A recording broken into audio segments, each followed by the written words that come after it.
Break के बाद एक बार फिर स्वागत है आपका। रुख करेंगे खबरों की ओर। बीजेपी ओबीसी मोर्चा प्रदेशाध्यक्ष और पूर्व राज्य मंत्री कर्णदेव काम्बोज ने इंद्री हलके के दर्जनों गांव का दौरा किया और बीजेपी प्रत्याशी मनोहर लाल के पक्ष में वोट देकर भारी मतों से जिताने की अपील की।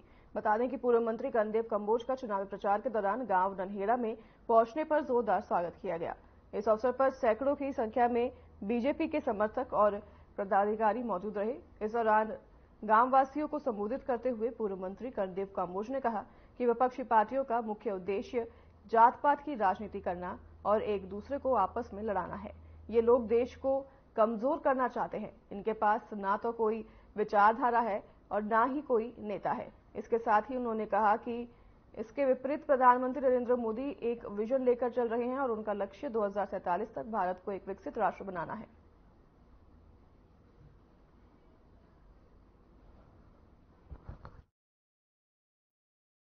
देखिए, चुनाव है और चुनाव में पार्टी के प्रत्येक कार्यकर्ता को आज मोर्चे पर डटने के लिए पार्टी ने आदेश किए हुए हैं। मैं हरियाणा भारतीय जनता पार्टी का ओबीसी मोर्चे का प्रदेश का अध्यक्ष हूं और इंद्री से मैंने पहले चुनाव लड़ करके मैं यहाँ से चुनाव भी जीता था।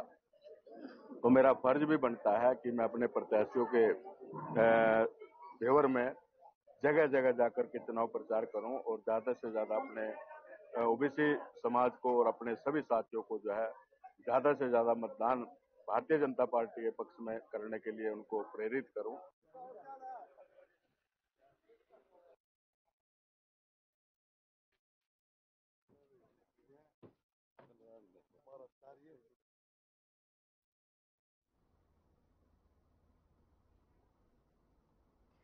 फरीदाबाद लोकसभा सीट से बीजेपी प्रत्याशी व केंद्रीय राज्य मंत्री कृष्णपाल गुर्जर ने कहा कि फरीदाबाद लोकसभा क्षेत्र में पिछले 2.25 महीने से उनके दौरे लगातार जारी हैं।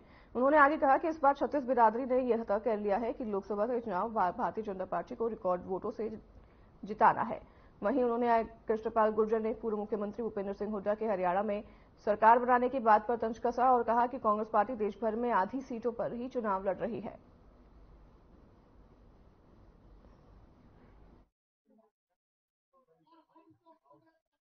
पूरे 2.25 महीने हो गए दौरों को और माहौल आप एक तरफा माहौल है। आज भी कुछ तमाम सरदारी ने तरफा समर्थन दिया है। तो बिल्कुल मैंने पहले भी कहा था, मोदी तीसरी बार देश के प्रधानमंत्री बन रहे हैं। एनडीए 400 से ज्यादा सीटें ले रहा है, बीजेपी 370 से ज्यादा सीटें दी और फरीदाबाद लोकसभा में भी इस बार 36 बिरादरी ने तय कर लिया है। पहले से ज्यादा मतों से भारतीय जनता पार्टी यहाँ पर लोकसभा का चुनाव जीती।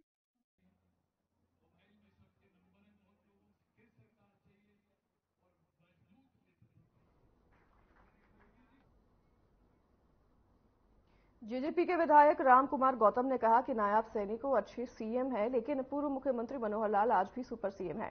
उन्होंने आगे कहा कि राष्ट्र और देश हित के लिए मोदी सरकार ने काफी काम किए हैं। इसके साथ ही उन्होंने दिल्ली की सीएम अरविंद केजरीवाल पर जमकर निशाना साधा। उन्होंने कहा कि केजरीवाल को देश से कोई लेना देना नहीं है।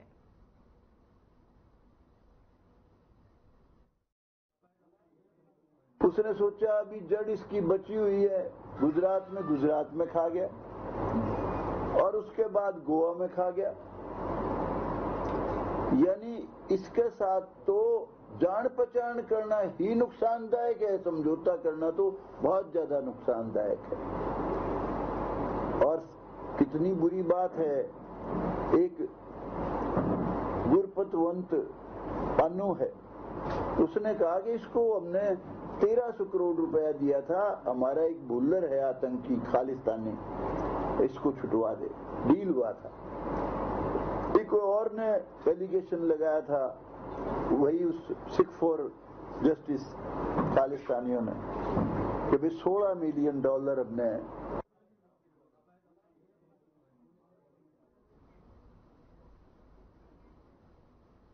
दीपेंद्र हुड्डा ने बादली में चुनावी प्रचार के दौरान राहुल गांधी की जमकर तारीफ की। उन्होंने राहुल गांधी को मेहनती नेता बताया और देश की जनता के बीच रहकर राहुल गांधी जनता के अधिकारों की लड़ाई लड़ रही हैं। इसके साथ ही उन्होंने केंद्रीय गृह मंत्री अमित शाह पर भी निशाना साधा। उन्होंने कहा कि लोकतंत्र में जनता ही तय करती है कि किसे प्रधानमंत्री बनाना है और किसे मुख्यमंत्री बनाना है।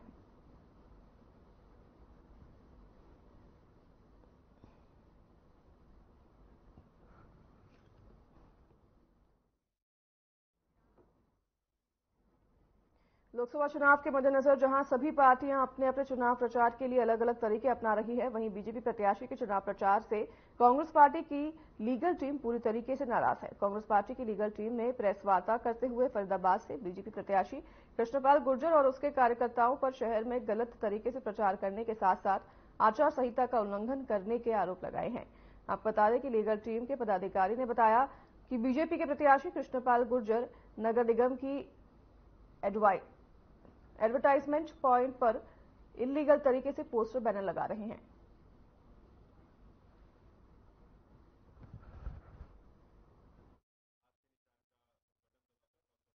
मकसद ये है कि जो बीजेपी कैंडिडेट के फेवर में जो ये इंस्टॉलेशन हुई है विदाउट परमिशन, ये सारी की सारी जो होर्डिंग्स लगी हैं और मतलब ये वायलेशन हुआ मॉडल कोड ऑफ कंडक्ट का, तो उसके लिए बुलाइए कि भाई वो इलेक्शन कमीशन जो है और डीसी साहब जो है इसको निष्पक्ष तौर पर अश्योर करें जनता को। तो आपको ये लगता है कि इलीगल तरीके से जो है वो पोस्टिंग और जो होर्डिंग वगैरह वो जो बीजेपी हाँ वो मुझे ये बल्कि ये बात तो लोगों की तरफ से आई है शिकायत कि भाई इस तरह की जो बातें हो रही है तंत्र से और प्रशासन से भी। देखिए, सरकारें आने जानी रहती हैं, सरकार कभी एक किसी पार्टी की स्थायी नहीं रहती है और आप लोग जो है एग्जीक्यूटिव बॉडीज हैं, आप लोग एग्जीक्यूशन में हैं, जो भी कानून बनते हैं उसके एग्जीक्यूशन का काम है आपका। तो आप कृपया इसको निष्पक्ष तरीके से आप कीजिए। हमारी हाथ जोड़ के विनम्र आग्रह है प्रशासन से क्योंकि सरकार आज बीजेपी की है, कल कांग्रेस की हो सकती है, परसों किसी और थर्ड पार्टी की भी हो सकती है।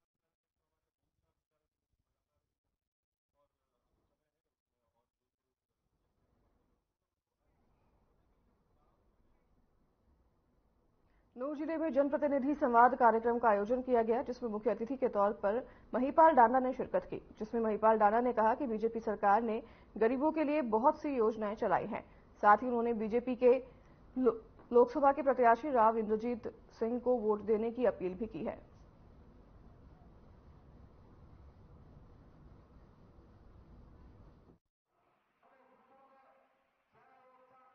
लोकसभा चुनाव पूरे प्रदेश में भी और देश में भी हम लोगों ने पहले कहा कि 400 पार होगा। हरियाणा में भी 10 की 10 लोकसभा की सीटें हम लोग जीत रहे, कहीं कोई कति संख्या नहीं है, संशय नहीं है। कुछ लोग अनर्गल बयानबाजी जरूर करते हैं कि जी 8 आएंगी भाजपा की, 9 आएंगी भाजपा की। 8 और 9 नहीं आएंगी, 10 की 10 आएंगी। इस तरीके का लोगों को जो सरपंच है, सरपंच को किस तरीके का समर्थन आपके सामने हर सरपंच ने मुझे आश्वस्त किया है, जिला परिषद के लोगों ने आश्वस्त किया, ब्लॉक समिति के लोगों ने आश्वस्त किया कि हम लोग भारतीय जनता पार्टी के साथ हैं। पहले हम लोग नहीं थे, अब हम बीजेपी के साथ हैं।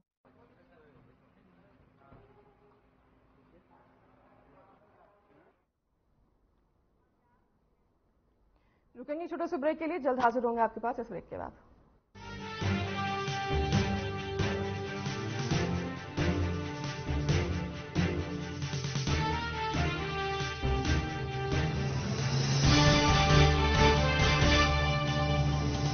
सत्तर साल से अधिक आयु के सभी वरिष्ठ नागरिकों को 5 लाख रुपए का मुफ्त इलाज। ये है मोदी की गारंटी।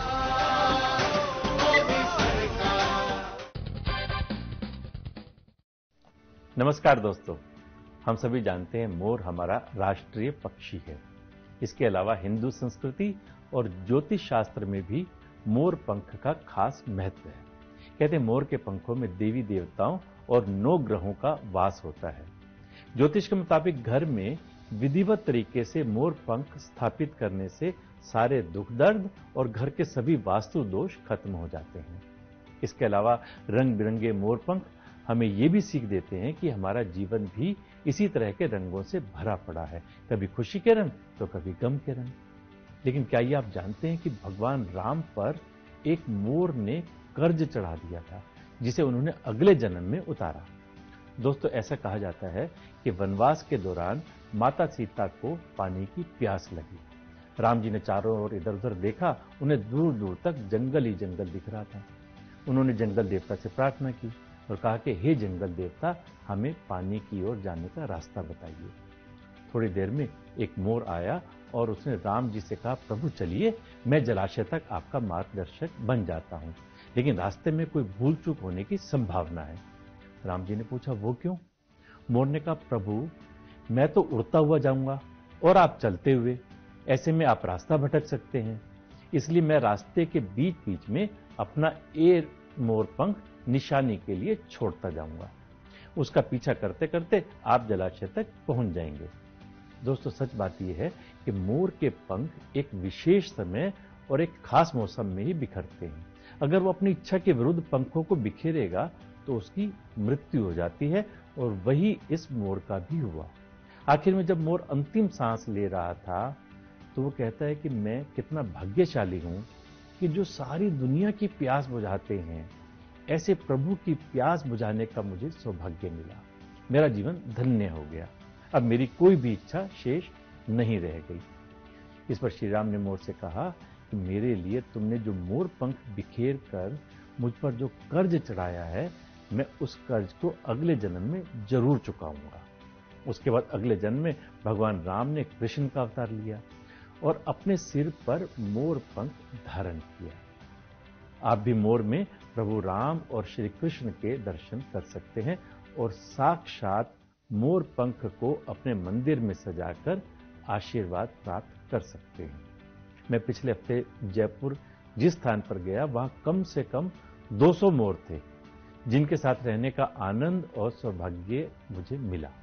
इसलिए सारी जानकारी एकत्र करके आपसे साझा की है।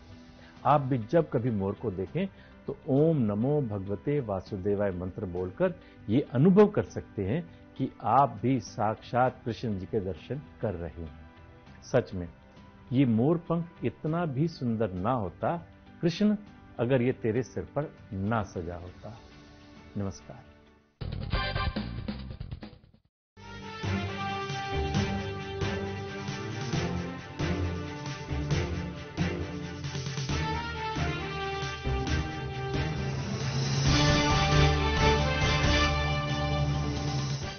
ब्रेक के बाद एक बार फिर स्वागत है आपका। रुख करेंगे खबरों की ओर।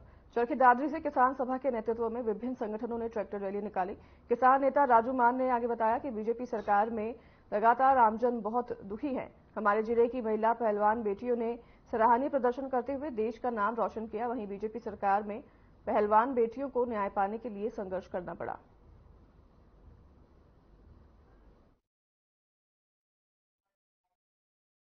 और प्रधानमंत्री नरेंद्र मोदी घमंड में इतने चूर थे कि उन्होंने संवेदना का एक शब्द तक नहीं जताया। और बॉर्डर के हालात आपके सामने रहे हैं, किस प्रकार बॉर्डर पे बड़ी बड़ी लोहे की कीलें गाड़ दी गई, कहीं खड्डे खोद दिए गए, कहीं बड़े बड़े कंक्रीट की दीवारें खड़ी कर दी गई। और यहाँ तक कि किसान आंदोलन पार्ट 2 जो था, उसमें पंजाब हरियाणा का बॉर्डर था, उस पर ड्रोन से आंसू गैस के गोले छोटे, जैसे दुश्मन देश पे बम डालते हो। ये हालात रहे और एक नहीं अनेक बार किसानों पे लाठीचार्ज हुआ। इसके साथ हमारे देश की जो नामी ग्रामी पहलवान बेटी हैं, उनके साथ कितना बड़ा अन्याय हुआ। दिल्ली की सड़कों पे जैसे उनको घसीटा गया, और जबकि वो कुछ नहीं, प्रधानमंत्री से इंसाफ मांगने गई थी। और प्रधानमंत्री जो नारा देते थे बेटी बचाओ बेटी पढ़ाओ, पूरे देश को शर्मसार किया इस घटना ने।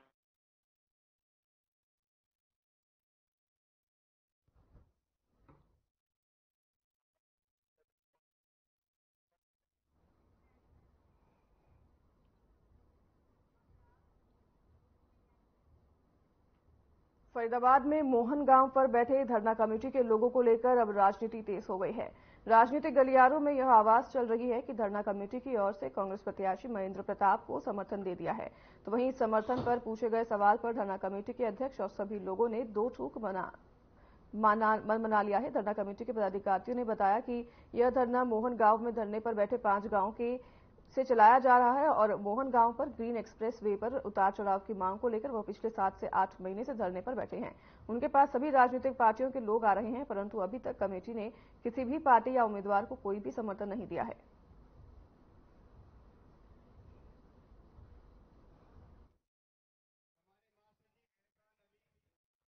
देखो, धरना कमेटी की तरफ से जो किसी को भी बुलाया नहीं गया था और जो किसी को भी समर्थन नहीं था।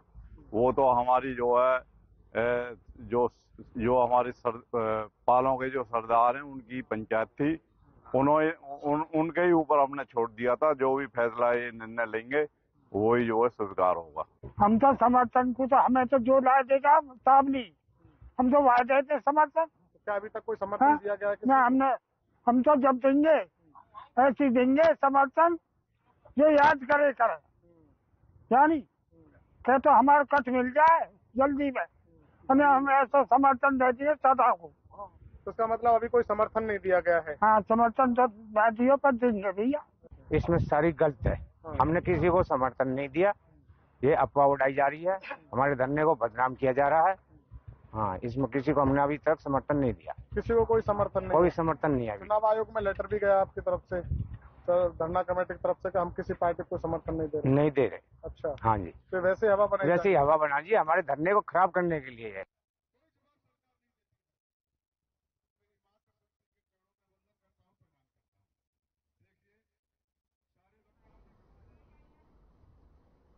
हर खबर हरियाणा देख रहे थे आप, और फिलहाल इस बुलेटिन में हमारे साथ बस इतना ही। नमस्कार।